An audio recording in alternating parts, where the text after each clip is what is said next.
y voy a compartir la pantalla. Listo. ¿Pueden ver la pantalla? Sí. Ok, entonces recopilando, estábamos en la clase 12, la cual era amplificadores operacionales con diodos y reguladores, que correspondía a aplicaciones del tipo no lineal. La primera que vimos fue el diodo de alta precisión y pues analizamos que en un estado muy real, esta sería la salida del diodo, que pues si esa ganancia, que es la que está dentro del amplificador, es sumamente grande, vean que al final la salida sería la misma que la entrada, para cuando la entrada es positiva, y sería cero cuando la entrada es negativa. Eso era lo grandioso del diodo de alta precisión, que ya la caída de tensión del diodo era despreciable para mí. Luego vimos el rectificador de onda completa, que al final pues es un sistema aquí de diodos un poco complicado, la verdad, de ver a la primera. De hecho, hasta a mí, ya que yo ya lo conocía y aún así me costó analizarlo, no lo niego.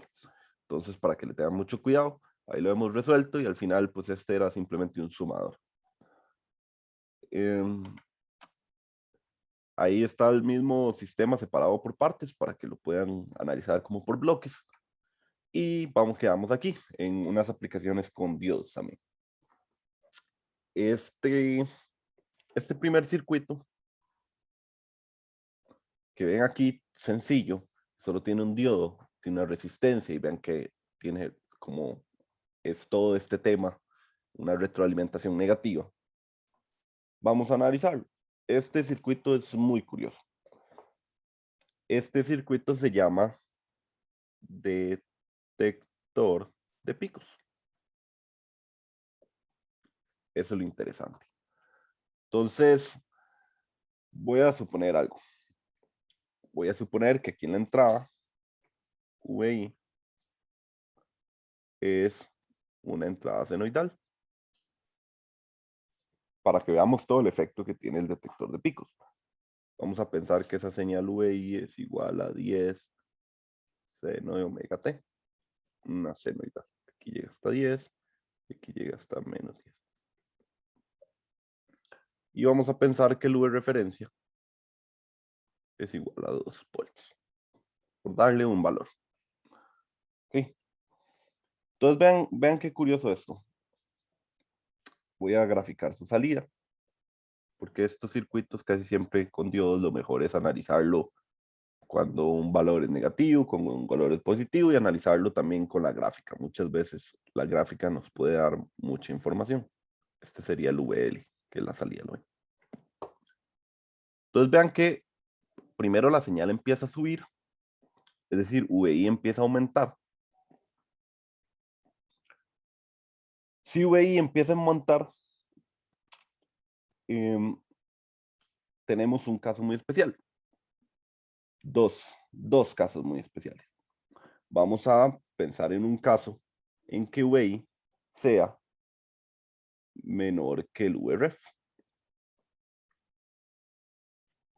¿Okay? Si el VI es menor que el VREF, piénsenlo aquí, ¿verdad? Como un comparador. Piénsenlo primero como un comparador. Si VI es menor que VREF, es decir, V más es más pequeño que V menos, pensándolo como un comparador, aquí habría una tensión ya sea tierra o negativa, o VEE. Es decir, aquí tendríamos o la tierra o el VE, lo que sea mi límite inferior del amplificador. Pero vean que VREF es positivo. Entonces, ya sea tierra o negativo, la corriente va a querer ir en este sentido, porque va a querer ir de un potencial más alto a un potencial más bajo. Sin embargo, aquí hay un diodo. Al haber un diodo, como no entra corriente aquí, y como hay un diodo, no puede haber corriente aquí, entonces en todo el sistema no hay corriente. Al no haber corriente en todo el sistema, no hay cortocircuito virtual, porque vean que si no hay corriente fluyendo por aquí, esto es como si fuera un abierto. Al ser como un abierto, vean que se rompe el lazo de retroalimentación. Por lo tanto, no podemos aplicar cortocircuito virtual. Por lo tanto, si no hay corriente, la malla que tendríamos aquí sería VRF menos I por R menos VL es igual a 0. Como la corriente es 0, esto vale 0. Y finalmente VL va a ser igual a VRF. ¿Eso cómo se vería gráficamente? Bueno, que VL va a ser igual a VRF siempre que V1 sea menor que VRF. Es decir, VL va a valer VRF, así. Entonces, todo este pedazo que la señal está creciendo así, esta misma onda es esta que estoy dibujando punteada, nada más que la dibujé más grande. Durante este pedazo que es más pequeño, la salida vale VRF. Ahora, ¿qué va a pasar? Vamos a pintarlo de otro color. Ok, ya analizamos uno de los casos. Ahora analicemos el otro caso. ¿Qué pasa cuando VI ya es mayor que VRF? Ok, si VI es mayor que VRF, pensándolo primero como un comparador, antes de cerrar el lazo, y pues aquí tendríamos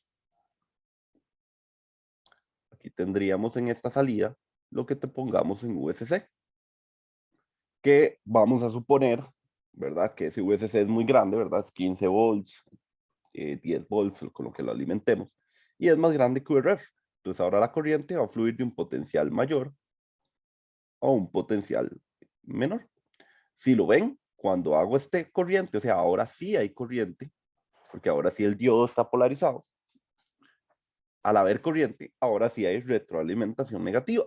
Como hay retroalimentación negativa, sí hay cortocircuito virtual. Si hago cortocircuito virtual,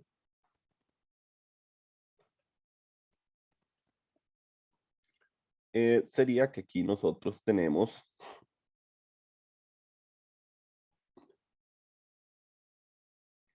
este punto de aquí por cortocircuito virtual es VI. ¿Lo ven? ¿Se acuerdan? Que por cortocircuito virtual, V más es aproximadamente V menos. Entonces en V menos tenemos VI y vean que V menos es exactamente el mismo punto que VL. Eso quiere decir que VL sería igual a VI. Entonces, si lo graficáramos, todos estos puntos son así y cuando volvemos a bajar, se mantiene. Si viniera otra vez el ciclo, volvería a verse así y otra vez así. Así se comportaría tomando ya estos dos comportamientos. La salida. Voy a borrar la señal de entrada porque ya la conocemos, está ahí arriba. Y vean lo que me quedó.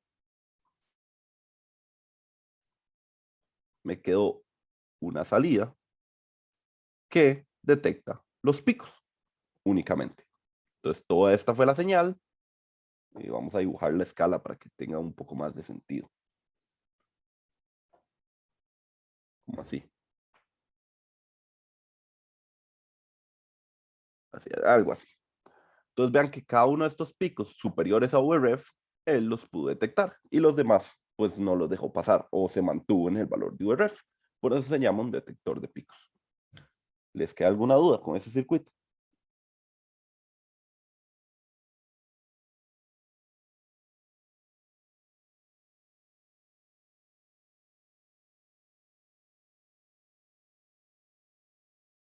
Ok, genial. El truco muchas veces de analizar con diodos es analizarlo por separados. Cuando el diodo se comporta como un corto y cuando se comporta como un abierto. Cuando hay dirección de corriente, no, cuando la corriente va en una dirección y cuando la corriente va en otra dirección. Ese siempre es el truco de los diodos, analizar los dos casos y a partir de los dos casos construir la salida. Esa sería la gracia del circuito. Eh, ok, no hay preguntas entonces para ahorrar. Todo bien, profe. Ok, perfecto. Un circuito interesante, ¿verdad? Poder detectar los picos. Ya yo le pondría esta señal a, no sé, lo hago pasar por un capacitor, le quito ese nivel de C y hago pasar los picos por un transistor y ya puedo encender unas luces al ritmo de los picos de la música, por ejemplo, si aquí entrara una canción. Después un día lo podemos ver. Eh, Eso sería. Entonces vamos a ver este segundo. Este segundo es un circuito muy interesante. De hecho, la primera vez que yo lo vi, no supe qué hacía. Hace mucho tiempo. Y yo dije, oh, qué raro. Y me costó demasiado en la literatura encontrarlo en ese tiempo, ¿verdad? Que era lo que hacía. Y lo único que logré encontrar fue un hindú explicándolo, porque los hindús extrañamente todos lo saben en electrónica. Entonces, este circuito lo pueden encontrar como un circuito clamper, así se le conoce. ¿Qué hace un circuito clamper? Bueno, un circuito clamper lo que hace es enganchar cierto nivel de tensión para, pues se llama clamper es como enganche. Al enganchar cierto nivel de tensión, él va a duplicar el nivel de tensión. Esa es la idea. Es como una especie de duplicador, como que usted eh, primero se llene la taza de cereal y luego quiera echarle más cereal encima. Entonces siempre va a tener un nivel de cereal previo y si usted sigue echando otra taza de cereal va a tener dos tazas de cereal. Esa es la idea del circuito. Muy, muy, muy simple, pero el análisis se las trae, es difícil de verlo. Entonces voy a suponer igual que VI va a ser igual a 10 seno de omega t.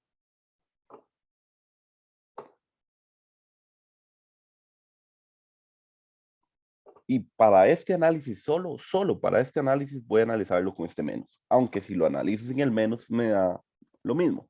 Solamente quiero analizarlo con el menos para empezar por la semionda negativa. Solamente por eso. Funciona si es seno, hace exactamente lo mismo. Nada más que tiene un retraso ahí. Pues lo vemos después. Entonces voy a graficarlo. Esta sería la señal de entrada. Ven que la voy a empezar al revés. Aquí estarían los 10 y aquí estarían los menos 10.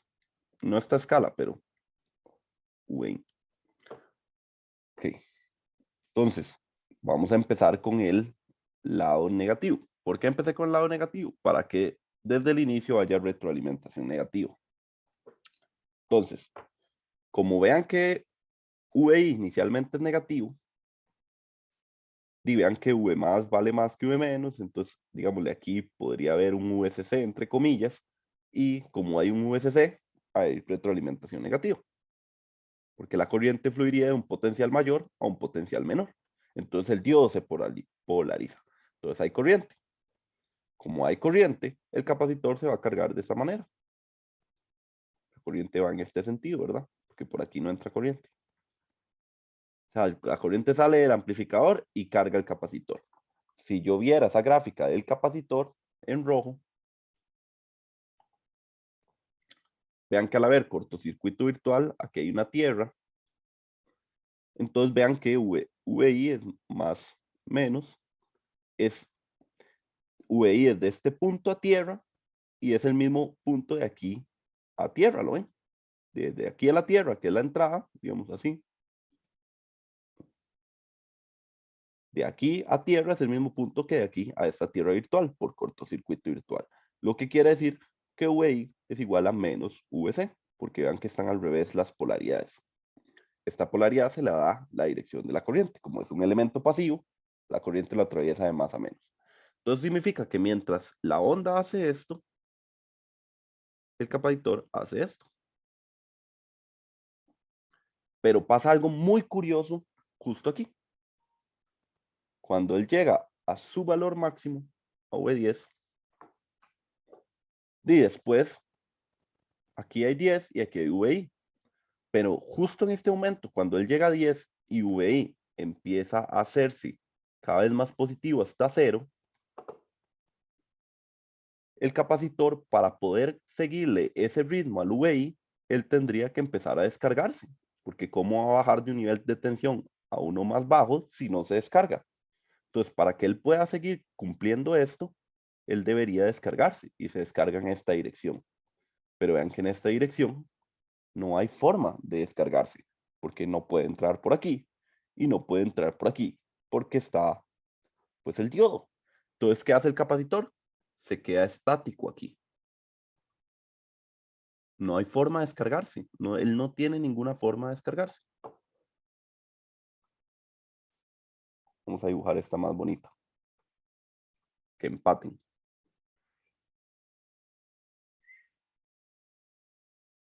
Así. Ahí está. Entonces vean que él no tiene forma de descargarse, porque para poderle seguir el ritmo a la señal de salida, debería él bajar aquí, ¿verdad? Pero como no, la única forma de bajar es descargándose y no hay forma de descargarse, él se mantiene enganchado, por eso se llama clamper, está enganchado. ¿Ok? Ahora, ¿cómo se comporta la salida? Vean que la salida, que sería este VL, es justo la Tierra virtual. Entonces, durante todo este tiempo, vamos a ponerlo en otro color, durante todo este tiempo él se mantiene en cero, porque vean que había cortocircuito virtual, es decir, aquí había una Tierra. Pero cuando ya el capacitor quiere empezar a descargarse y no puede, deja de haber corriente en el circuito. Al dejar de haber corriente en el circuito, ya no hay cortocircuito virtual. Y si vuelvo a hacer una malla desde aquí al VL, tendríamos esto, que sería V menos, sería así, VI menos VC. Vamos a ver. Ah, no, al revés. VI más VC menos VL es igual a 0, que sería hacer esta malla de VI, VC y VL a tierra otra vez. Entonces ya cerré la malla. Voy a dibujar aquí la malla por si alguien no la ve.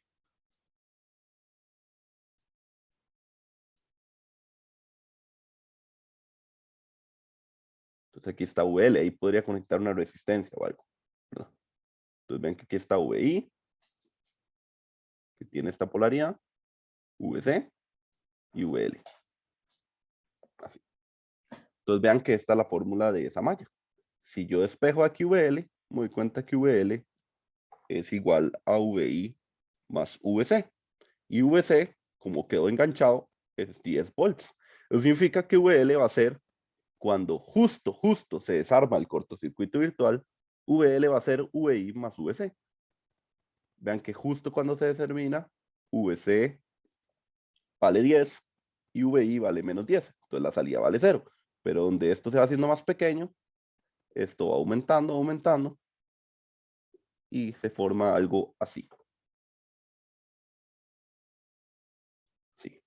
Donde vean que la salida siempre va a valer VI más 10. VI valía menos 10, más 10 da 0. VI valía menos 9 más 10 da 1. VI valía 0, 0 más 10 da 10. Y luego VI valía 10, 10 más 10, 20. Y aquí a 20. Bueno, vean qué loco. Logré, por decirlo de alguna manera, romper la ley de la conservación de la energía, entre comillas, ¿verdad? Porque no la estoy rompiendo realmente. Pero vean que logré tener una tensión más alta en la salida de lo que obtendría únicamente con la entrada. Dupliqué la amplitud de la entrada. Y si siguiera graficando eso muchas veces, pues tendría un montón de... Aquí volvería a ser otra montaña. Ahí donde el proceso se repetiría una y otra vez por la señal senoidal, digamos. Entonces vean que al final logré hacer otra senoidal, nada más que oscila alrededor de 10 y tiene una amplitud de 20, la misma amplitud que tenía antes, pero la subí a un nivel, la enganché a cierto nivel de C. Y ese sería este circuito. ¿Tienen alguna pregunta? Todo en la parte verde es para la señal de salida, ¿verdad, profe? Exacto, el verde es la salida, el rojo es el capacitor y el azul es la señal de entrada. Voy a ponerlo aquí, UL. Circuito muy interesante, ¿verdad? Profe, y digamos, eso que una vez que, por ejemplo, el capacitor se carga, digamos que él ya permanece cargado no sé, hasta que se desconecte el equipo, una cosa así. Exacto, él ya nunca más se descargaría. Y eso no es como, no sé, peligroso para el capacitor. Realmente no, porque él se mantiene constante, no estamos haciéndole ningún tipo de cambio. Obviamente, en un futuro, ya, si yo apago el circuito, alguna hora ese capacitor se va a descargar o por esta resistencia infinita, ¿verdad? O se va a descargar por la resistencia gigante que va a tener el diodo. Por alguna manera se va a lograr descargar en la vida real, pero idealmente lo vamos a mantener ahí de por vida. Entonces, digamos, cada vez que vos encenderías el circuito, y pues el capacitor tendría que cargarse, ¿no? Ok, ok, ok, gracias. Ok. Sí, exacto. Tampoco es que quedará la energía almacenada ahí hasta la eternidad, ¿verdad?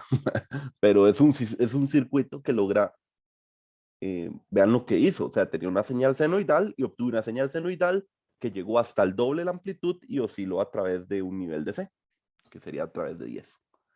Un éxito eso. Podría servirnos para, por ejemplo, amplificar señales que no se puedan amplificar negativamente. O como por ejemplo los circuitos que ya conocíamos, que por ejemplo el exponencial o el logarítmico, ahorita no me acuerdo cuál era, el exponencial que tenía, no, el logarítmico que tenías que ponerle siempre señales positivas. Entonces podrías hacer un truco con esto y luego le quitas ese nivel de C y volverías a tener pues la señal de entrada integrada o con logaritmo o con lo que sea. Muy interesante. Ok, ¿alguna otra pregunta?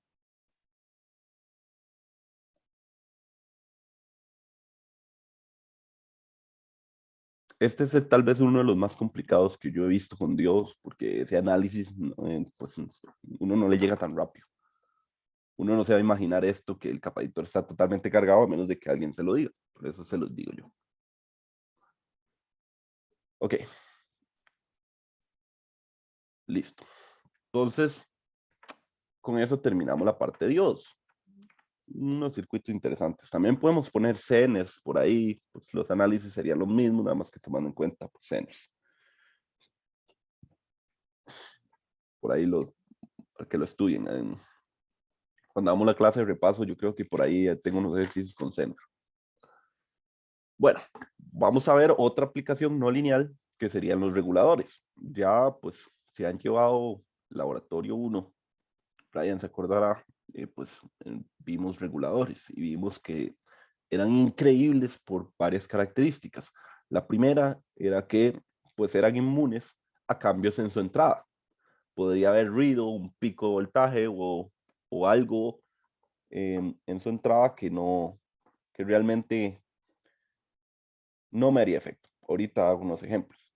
Los reguladores normalmente los colocamos después de todo el sistema de rectificación y filtrado.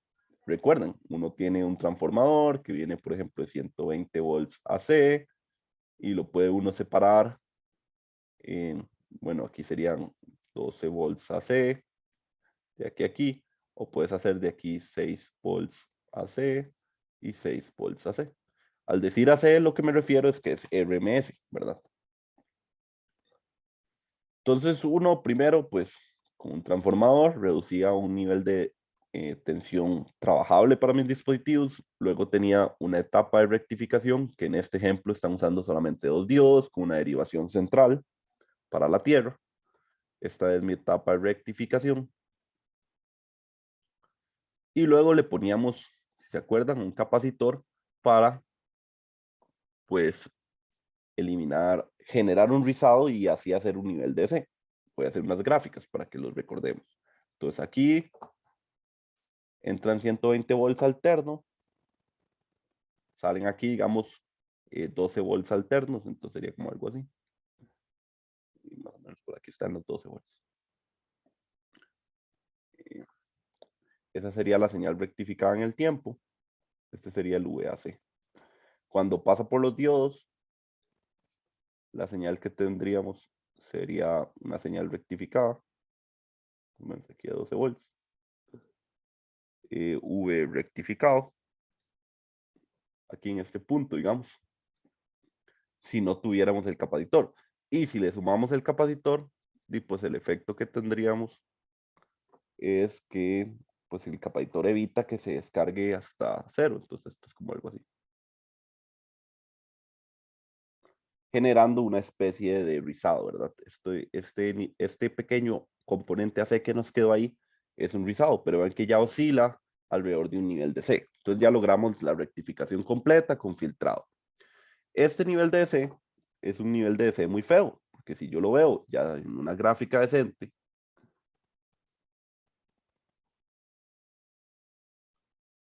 en el tiempo, este sería el V aquí, pongámosle V out prima, V out prima. Y esto se ve como algo así, con el rizado. Y uno podría decir, aquí hay un nivel de C, ya, de cierta manera sí, pero tiene un ruido de alta frecuencia y un rizado. Ese rizado a veces no es deseable para mis equipos. De hecho, yo le pongo ese rizado a un amplificador operacional y el pobre no sabe ni dónde esconderse. ¿Ya? Ese rizado lo afecta internamente y puede hacer que un amplificador llegue a una zona no deseada, que se sature, que llegue a la inestabilidad, que se ponga a oscilar, en fin. Eso puede afectarnos mucho. Ese pequeño ruido de rizado que está ahí. ¿Cómo lo eliminamos? Alguien podría decir, le pongo un capa editor muy, muy grande. Eh, no me gusta mucho, porque igual va a haber rizado, pero nada más que cada vez más pequeño. Yo no quiero nada de rizado, nada, nada. Entonces lo que sirve aquí es ponerle una etapa de regulación con un regulador. Regulador es un elemento que me va a mantener aquí en la salida un nivel verdaderamente de C. Y le pongo este otro capa editor que muchas veces es solicitud del regulador como para mejorar su respuesta en el tiempo o incluso a veces para mejorar la estabilidad. Ahí de eso dependerá del fabricante. Pero bueno, al ponerle este regulador aquí, yo me aseguro que esta tensión que ve aquí, que era con rizado, cuando sale por el regulador, saldría. Este sí va a ser el V out.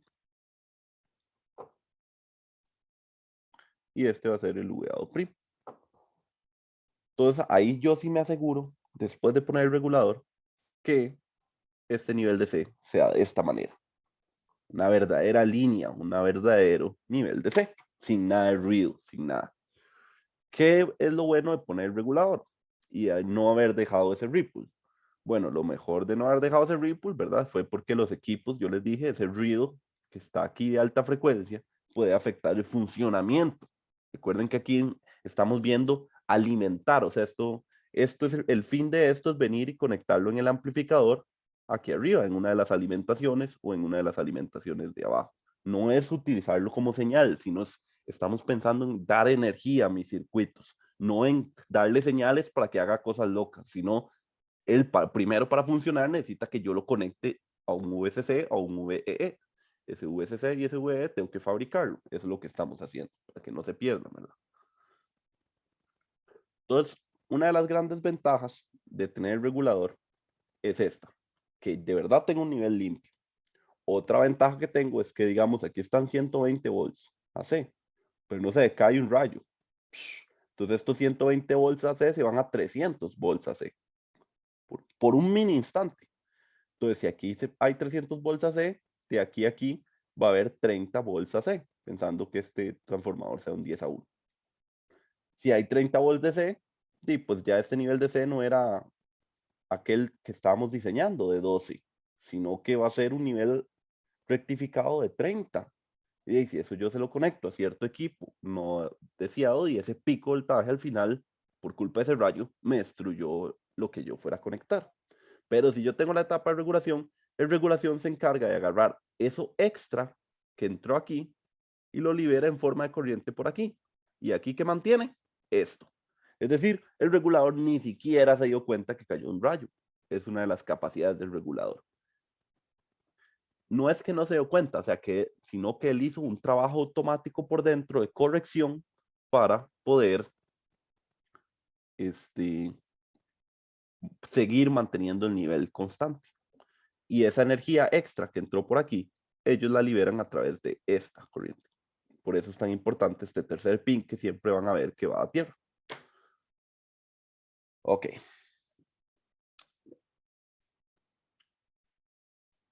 Entonces ya vimos dos funciones muy importantes del regulador. Uno es mantener siempre un nivel de C decente, sin ruido. Otro es que es inmune a cambios en la entrada. Y otro es que es inmune también a cambios en la salida. Es decir, aquí en VOUT, yo ya podría ponerle pues la resistencia que yo quiera, ya sea 10 ohms, 100 ohms, 1000 ohms. Puedo poner la resistencia que yo quiera que no va a afectar el desempeño del circuito. Cuando ustedes en electrónica 1 vieron reguladores con Zener, que es una de las aplicaciones de los Zeners, la corriente Zener y el nivel de regulación del Zener depende de todos los elementos que conectes alrededor, de diferentes resistencias. Incluso depende de la carga que le conectes. Cuando tengo un regulador, la carga realmente no me es importante, entre comillas, ¿verdad? Puedo ponerle cualquier carga y él siempre va a regular de esta manera. Entonces, esa es otra de las ventajas de tener un regulador. Ahora,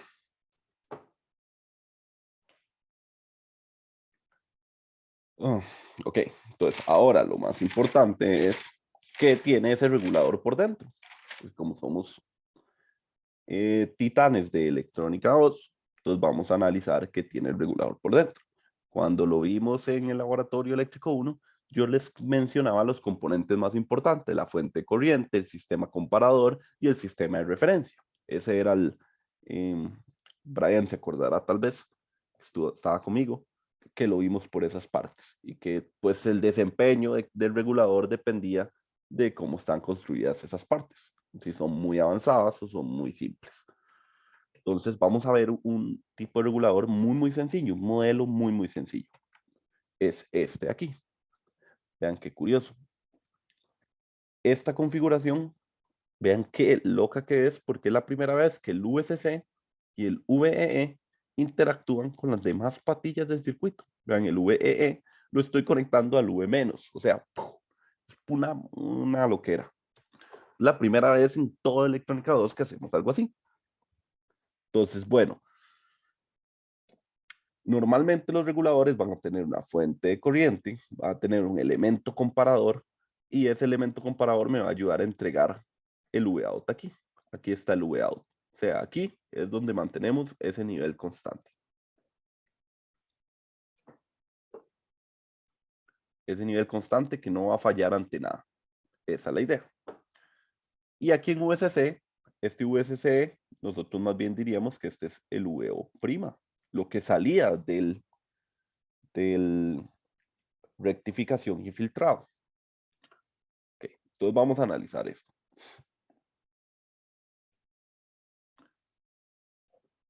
Primer dato curioso. Vean que el V- está retroalimentado a la salida. Es decir, tenemos retroalimentación negativa. Por lo tanto, si tenemos retroalimentación negativa, tenemos cortocircuito virtual. V+ se parece a V-.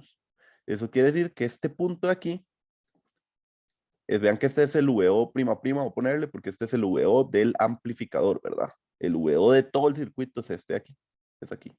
Porque vean que aquí es donde conozco la carga, RL. Entonces, como V+ es igual a V- por cortocircuito virtual, V- es la tensión que hay de caída de tensión de aquí, que sería la del Zener, y luego la de aquí.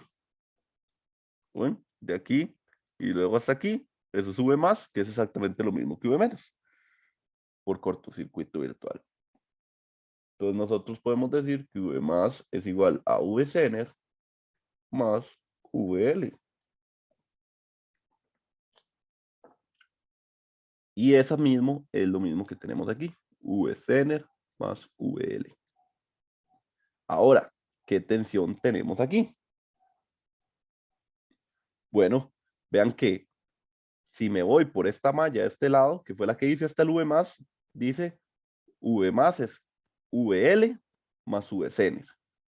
Pero vean que si yo tomo este mismo camino hasta acá, aquí tenemos lo mismo, VL más V-Zener, que es lo que estoy poniendo aquí. Eso de fijo quiere decir que si aquí hay VL y aquí hay VL más V-Zener, de fijo aquí tengo V-Zener en esta resistencia. de fijo, ya no hay otra manera. Pura álgebra ahí, sencillito. ¿Sí lo ven? Todos. ¿Podría repetirlo, profe? Es que estaba intentando copiar. Claro. Entonces, voy a borrar esto para que lo entendamos de nuevo. Y vean. Lo primero es darnos cuenta de cortocircuito virtual. ¿Por qué? Porque la salida está retroalimentada a la patilla negativa, sin importar las demás conexiones. Eso quiere decir que V más es igual a V menos. O sea, esto es lo mismo que V más, aquí, aproximadamente. Vean que V más es la tensión que hay de aquí a tierra, es decir, VL más de este punto, paso el Zener y llego V más. Es decir, V más es V Zener más VL. Por cortocircuito virtual, aquí también tenemos VCN más VL. Es decir, VL, y de aquí hasta aquí arriba tenemos VCN más VL. Como aquí tenemos VL y aquí tengo VCN más VL, de fijo, aquí en esta pequeña resistencia tendremos VCN. De fijo, porque los números tienen que calzarme, o sea, las sumatorias me tienen que calzar. Eso quiere decir que VR1 es igual a VCN y eso sería igual a la corriente que pasa por R1 por R1. Es decir, esa corriente sería igual a 1,2 volts entre R1. Ahora, ¿quién sería VL? Esa corriente R1 es la que baja por aquí. Bueno, VL sería igual a IL por RL. ¿Y quién es IL? IL es igual a I de R1, que es la corriente que baja por acá, más la corriente que venga por aquí, que como está esta fuente de corriente, y aquí no puede entrar corriente, entonces esta corriente toda se va por el Zener y llega y baja por aquí. Entonces sería IR1 más 50 micros, todo por RL.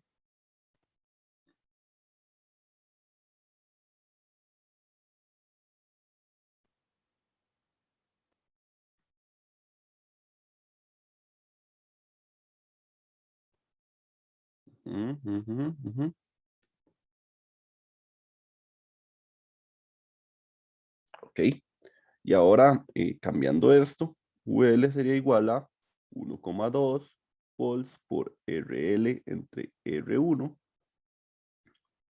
más 50 microamperes por RL.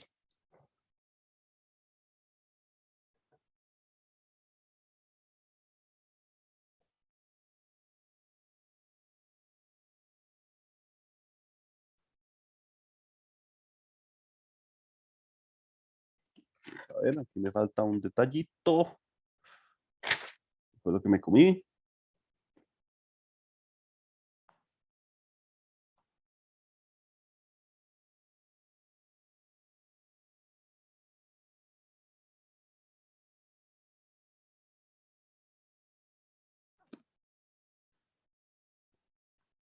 Ok, denme un chancecito nada más para verificar algo.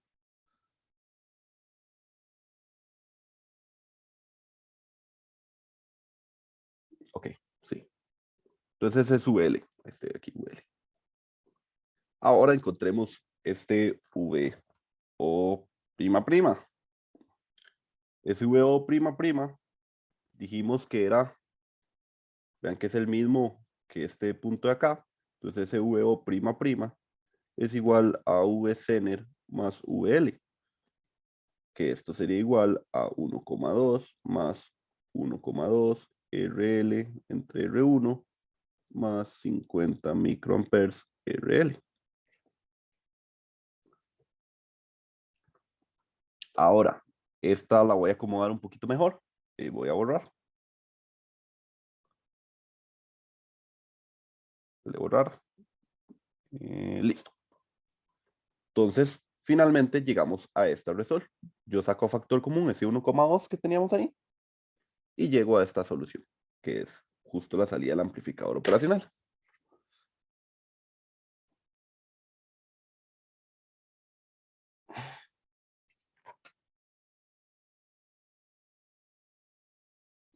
Entonces, como consecuencia de esto,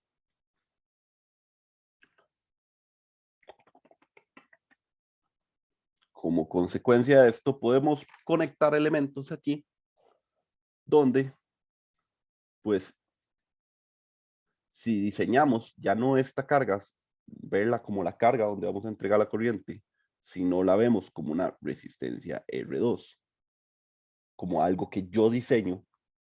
Vean que primero lo vimos como una carga, le podemos entregar una corriente constante, pero dependía de esa carga. Ahora, si yo lo conecto aquí y conecto aquí una carga infinita, o lo que sea que yo vaya a alimentar, vean que si yo diseño R1 y R2, puedo elegir cuál va a ser el valor de la salida. Por ejemplo, si yo quiero que la salida valga 5 volts, y esto sería, necesito dibujar SRL o SR2, como le queramos llamar.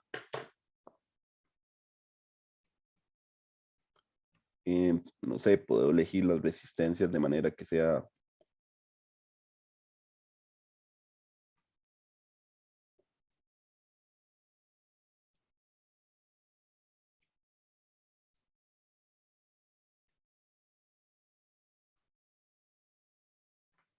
esto de aquí tiene que valer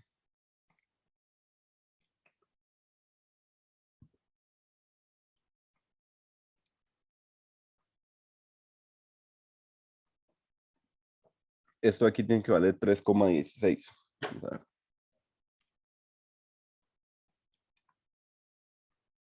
Ajá, más o menos, más o menos.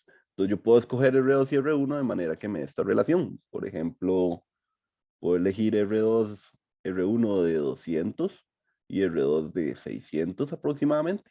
Y podría llegar a estos 5 volts. ¿Qué es lo que pasa con esto de aquí? Que si ese R2 es de 200, no, de 600 fue el que puse, de 50 por 50 exponencial a menos 6 por 600 son 0,03 volts. O sea que esta parte de aquí no me aporta, me aporta casi nada a mi regulador. Y vean que si yo elijo estas resistencias a gusto, puedo elegir el nivel de salida que yo quiero. Es decir, yo cuando diseño mi regulador, eh, puedo poner aquí en este huevo lo que yo quiera. Y vean que esta salida huevo no depende para nada de la carga que yo le ponga. Es decir, todo lo que ponga yo aquí no me afecta la salida. La salida se va a mantener en los 5 volts que yo diseñé si escogí R2 y R1 de manera adecuada. Otro dato importante. Vean que aquí esta salida tampoco depende de USC. Vean que no aparece en la fórmula USC. Es decir, que también puedo tener cambios en mi entrada que mi salida no la va a notar. Excelente. Único detalle que tienen los reguladores. Los reguladores siempre el USC tiene que ser más grande al V out más un nivel de C, que siempre pide el regulador. El fabricante te dice cuánto tiene que ser ese nivel de C. Brian se acordará, en el laboratorio nosotros probamos con el Tinkercad cuánto era mínimo lo que necesitaba cada regulador para encender. Entonces, si este regulador está diseñado para 5 volts, la entrada tiene que ser mínimo 5 más un nivel de C aproximado. ¿A alguien se le ocurre cuánto es para este amplificador ese nivel de C? ¿A alguien se le puede ocurrir?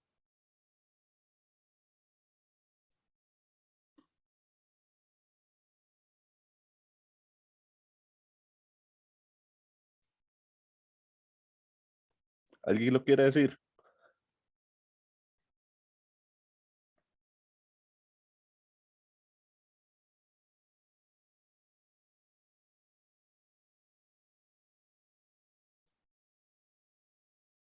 ¿Alguien lo quiere decir? ¿Cuál es ese nivel de C para este regulador?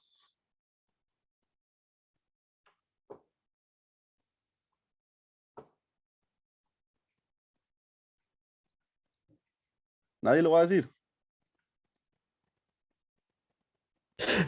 Entonces, el del Zener ahí. Exacto, el del Zener, exacto. Él necesita poder polarizar ese Zener para que todo el circuito funcione por el análisis que ya habíamos hecho.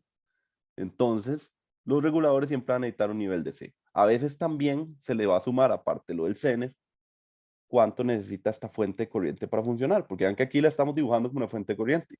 Nosotros ya sabemos que esto puede ser una fuente monotransistor, esta puede ser un espejo corriente, puede ser un montón de formas de fuentes de corriente que conocemos.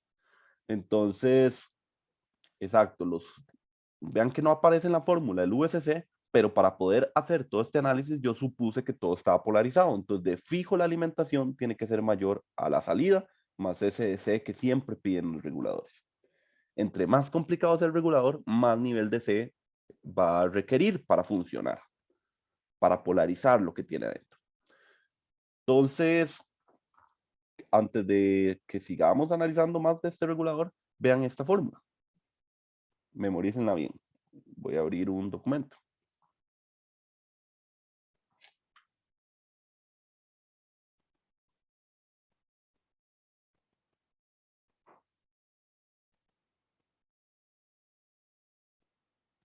Ya casi, en un momento. Aquí está. Este es un regulador que nosotros estudiamos en el laboratorio eléctrico 1, que es el que yo quemé, si Brian se acuerda. Este regulador, vean su fórmula de salida. 1.25 volts, paréntesis 1 más R2 entre R1 más una corriente de ajuste por R2. Esta fórmula es esto mismo que estamos aquí, nada más que en vez de RL es R2. Esa corriente de ajuste son estos 50 microamperes y este 1.2 pues nada más me lo cambiaron por 1.25 porque otra tensión de Zener, pues tiene un Zener de 1.25. Pero ven que llegó exactamente a la misma relación.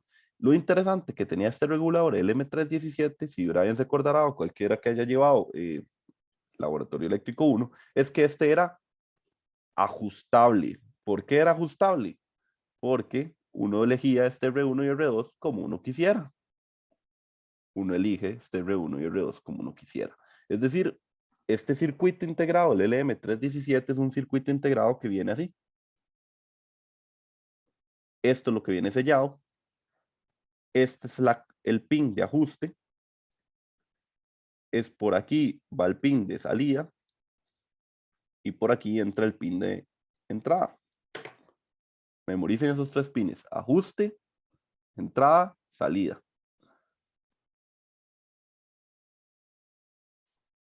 Ajuste, entrada, salida. Y vean que la salida al ajuste se conecta a R1 y el ajuste a tierra se conecta a R2. O sea, este es el que acabamos de analizar, el LM317. ¿Qué pasa con un regulador como lo sería el LM7805, que es un regulador que ya está optimizado para sacar 5 volts y usted no tiene que conectarle ninguna resistencia? ¿Por qué no le conecta uno ninguna resistencia? Porque ya el fabricante por dentro eligió el R1 y el R2 de manera que la salida fuera 5 volts. Entonces por eso usted ya nada más lo compra y lo conecta. No tiene que ponerle resistencias extra ni ajustar nada. Ya el fabricante se lo ajustó. Entonces ese fue un detalle importante de los reguladores. ¿Alguna pregunta?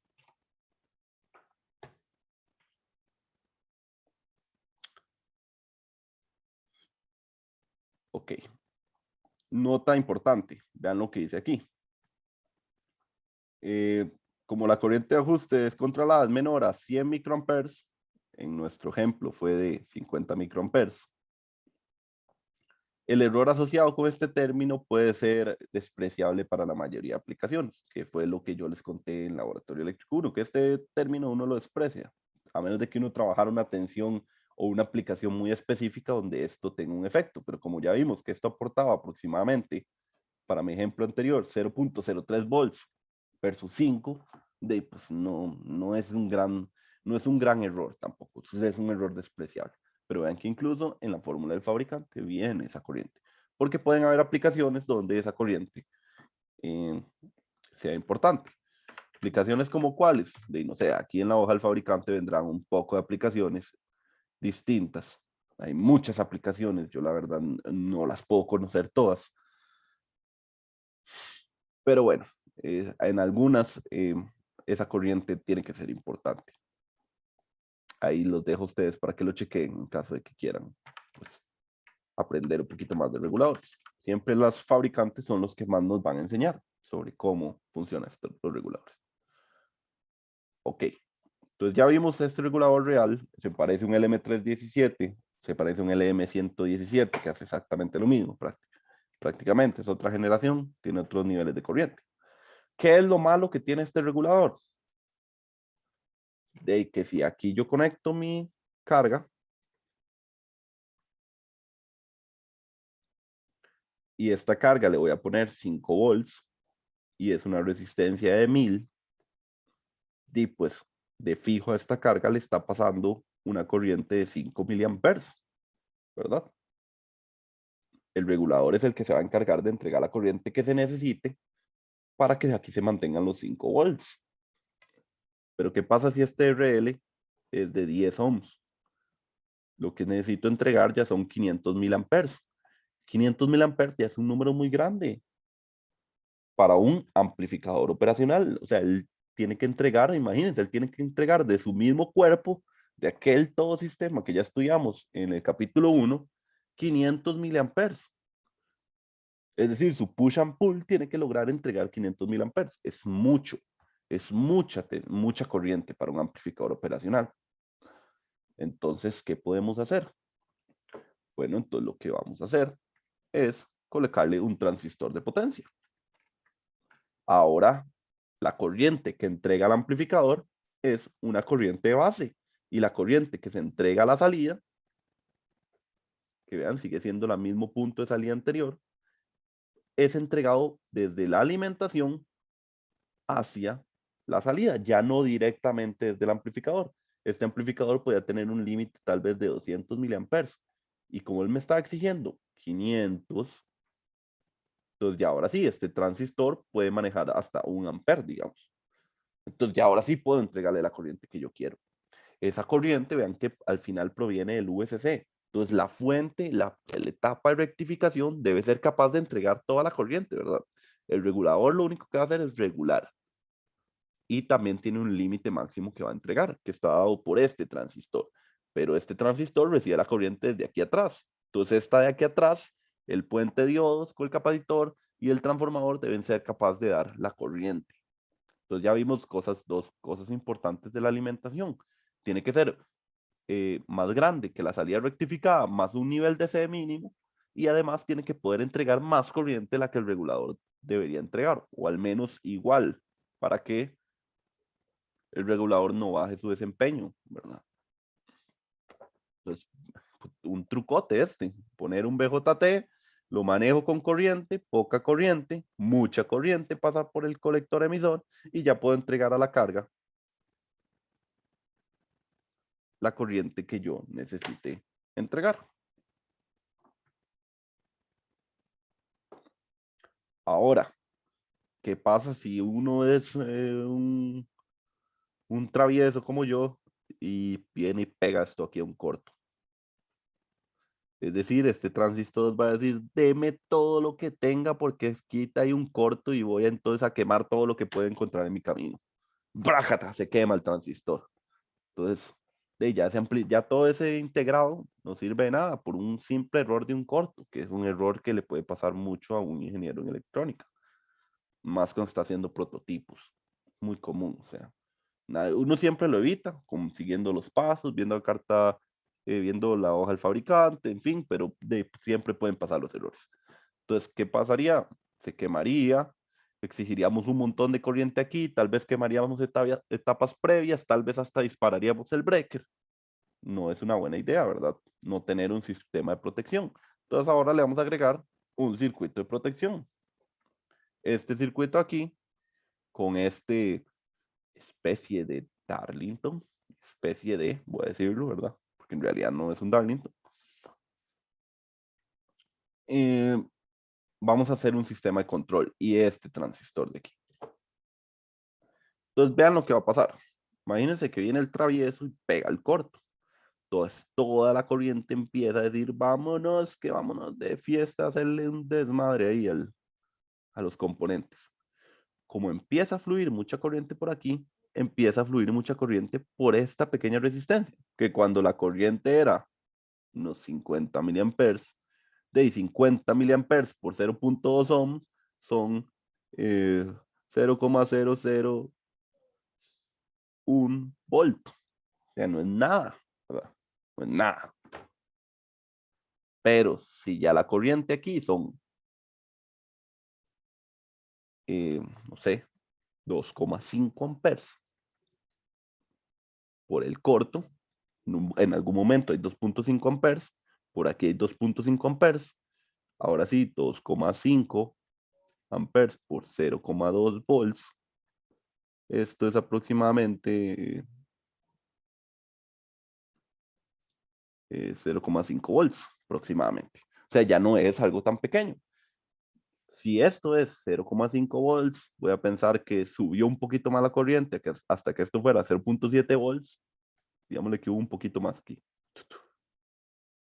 Significa que de aquí a aquí hay 0,7 volts. Es decir, este transistor entra en saturación. Como la corriente, este amplificador entregaba la corriente a este y este entregaba la corriente a este, cuando yo polarizo este transistor, esta corriente dice, ah, nada, me voy por el camino más fácil. Entonces me voy por aquí. Al no irse por aquí, este se cierra. Al este cerrarse, este se cierra. Por lo tanto, esta corriente empieza a caer. Y a pesar de que yo haga el corto, el final del amplificador va a llegar a un punto en que la corriente se apague. Es decir, tuvo un sistema de protección ante cortos. Ya no me quemó todo, sino el mismo amplificador logró ayudarse con esta resistencia, este transistor y este, digámosle, par Darlington, que lo que hace es más bien necesitar menos corriente para activar el transistor de potencia. Desvío toda esa corriente para acá, la corriente se va por aquí y vean por dónde se fue, por el ajuste. ¿Se acuerdan? Se viene aquí, la corriente, no, por el ajuste no, aquí no. La corriente se va para acá y bueno, se descarga al final hacia la Tierra. Finalmente, como moraleja, logré proteger el circuito. Nada se quemó, a pesar de que hubo un corto, la corriente la logré cerrar, evitar que haya flujo de corriente y por lo tanto protegí mi circuito. ¿Tienen alguna pregunta?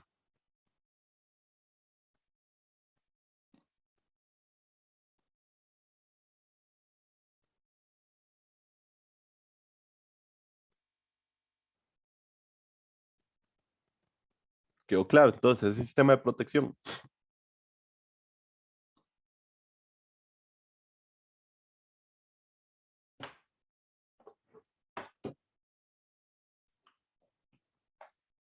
Profe, digamos que sí me quedó claro, digamos, lo de cómo se descarga y todo eso, pero tengo una pregunta. Por ejemplo, ahí ya cuando la corriente bajó de donde está el transistor, el que usted le había puesto el 0,7, el de más a la izquierda, Ajá, ese.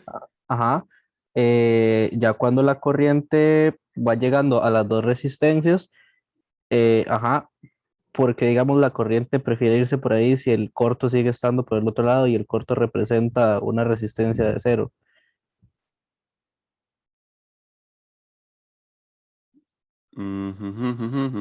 Ok, ok, sí, te entiendo.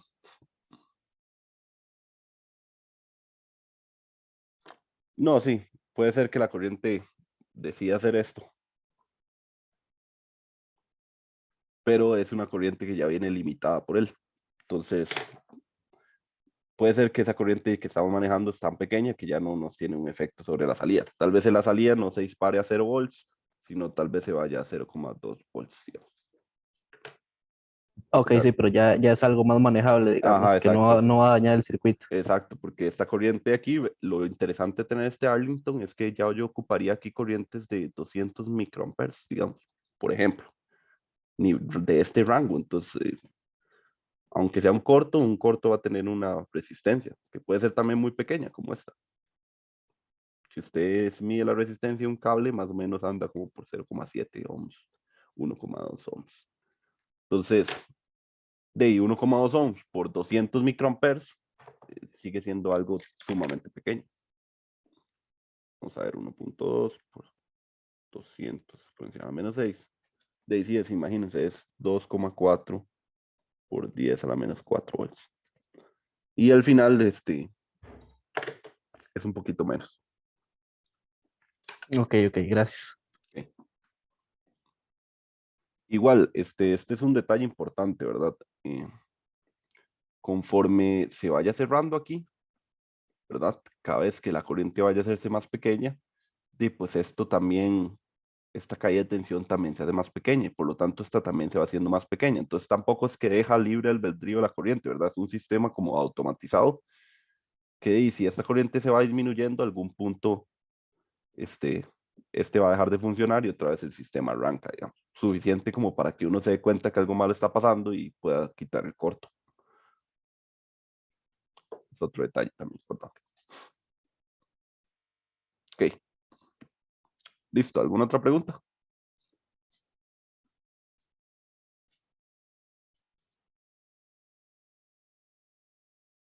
Bueno, entonces llevamos una hora de clases.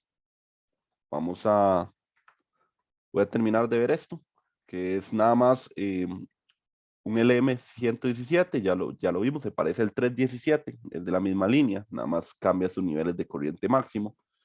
Esta es la conexión típica, que es uno ajustable, entonces pasa lo mismo que les había mencionado, que este regulador está hecho para que usted elija los valores de R1 y R2. Si usted hace un R2 variable con un potenciómetro, pues usted podría tener una fuente variable ahí mismo, que es como las fuentes de laboratorio. De hecho, una de las aplicaciones de los 317 es hacerse una fuente de laboratorio.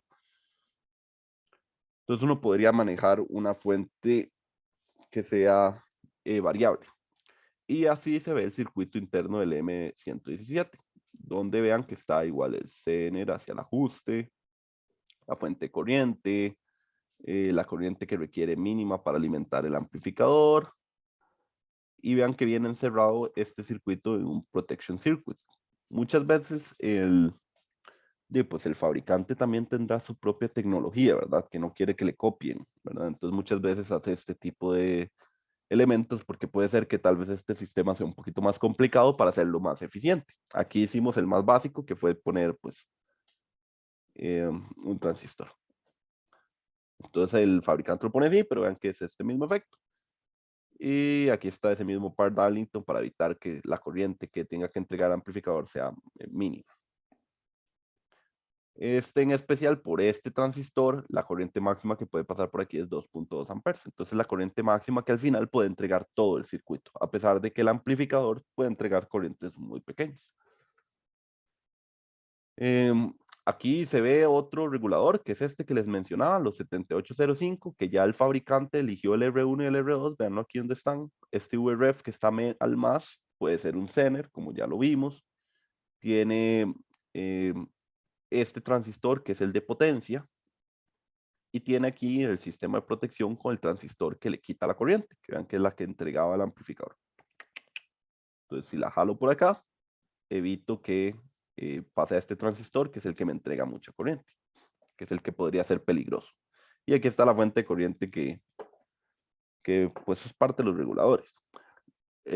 Más que todo quería ver este esquemático, porque hay un transistor que no hemos estudiado, que es este, que lo suelen tener muchos amplificadores operacionales, que se llaman el Thermal Shutdown Transistor. Imagínense que este regulador está entregando 2 amperes todo el tiempo, sin importar nada. O sea, él está entregando 2 amperes, es muchísima corriente. Y si ahí está entregando 2 amperes, pues este elemento está muy caliente, este elemento está muy caliente, este elemento se calienta, este elemento se calienta, todo se calienta. En sí, todo el circuito va a estar caliente. De hecho, es muy normal ver, si vemos otra vez la hoja del fabricante, el LM317, por ejemplo, van a ver que siempre los reguladores tienen una placa de aluminio colocado en su espalda, que es este rectángulo que se ve como ese agujero, es totalmente una placa de aluminio que recorre toda la parte inferior o toda la cara trasera del regulador, porque emiten demasiado calor, se calienta. Imagínense, estamos manejando corrientes muy altas, entonces se calienta. Entonces, este transistor está pegado aquí a un sensor de temperatura, donde esta alimentación DC es 0.4 volts cuando estamos a temperatura ambiente.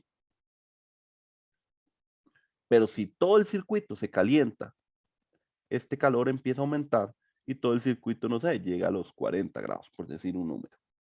Esos 40 grados va a hacer que este sensor de corriente entregue ya no 0.4, sino 0.7 volts.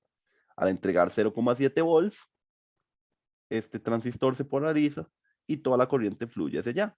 Es decir, toda la corriente que entregaba el amplificador se va a preferir ir por aquí y no por este, porque este lo que hacía era cuando esta corriente fuera muy grande, pero está trabajando en sus corrientes nominales. Lo único es que todo el chip se calentó demasiado porque estamos trabajando pues niveles de corriente altos. Entonces, si se llega a calentar el chip, el sensor de temperatura emite más tensión en este punto, abre este transistor y toda la salida de mi amplificador se va por aquí. Es decir, nada entra por aquí, es decir, cierra esto y empieza a apagar todo el circuito. Todo el circuito se va a apagar hasta que la temperatura del circuito vuelva a disminuir. Cuando vuelve a llegar a un nivel óptimo en que este transistor se cierre, pues el regulador vuelve a su trabajo normal. ¿Qué les parece ese otro sistema de protección? Sistema de protección contra temperatura. ¿Qué es lo malo de que un circuito se caliente? De ahí muchísimo, ¿verdad? Recuerden que el peor enemigo del semiconductor es la temperatura. Puede llegar a destruir un diodo y hacerlo inservible. Puede llegar a destruir un amplificador operacional y hacerlo inservible. Y no estoy pensando en que se derrite, ¿verdad? Estoy pensando simplemente en que todos sus enlaces, su barrera de potencial, tiene muchos electrones libres, se despedaza, deja de ser un diodo y se convierte en un conductor. Por ejemplo, hablando del diodo, digamos. Y lo mismo pasaría para, pues, cualquier otro elemento semiconductor. Y finalmente aquí, pues, les muestro una configuración que uno puede armar con 7805 y 7905 con un puente de diodos, una derivación central, y uno puede tener dos alimentaciones diferentes, que es como en los laboratorios uno suele tener 15 volts y menos 15 volts. Entonces, este sistema te deja poder tener esto. Incluso si lográramos hacer que estos fueran variables de alguna manera, vean que tengo dos fuentes diferentes, entonces podría tener dos fuentes diferentes, tanto positivas como negativas. Vean que el 7805, 78 es para positivos, 79 es para negativos. Al final lo que está hecho por dentro es nada más la conexión diferente del amplificador operacional, ¿verdad? Para conectarlo a una tensión negativa y que todo funcione igual, todo hace exactamente lo mismo, nada más que el camino de la corriente es al revés. Pero necesito hacerle unos cambios en las conexiones, por eso son diferentes chips. No sé, ¿tienen alguna pregunta, reguladores?